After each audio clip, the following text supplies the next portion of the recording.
بگذار اگر این بار سر از خاک برارم، بر شانه تنهایی خود سر بگذارم. از حاصل عمری به هدر رفتم ای دوست، ناراضیم اما گیله‌ای از تو ندارم. در سینه ام آویخته دستی قفسی را، تا حبسی نفسهای خودم را بشمارم.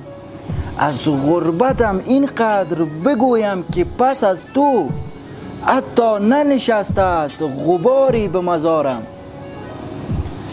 ای کشتی جان حوصله کن، میرسد آن روزی که تو را نیز به دریا بسپارم.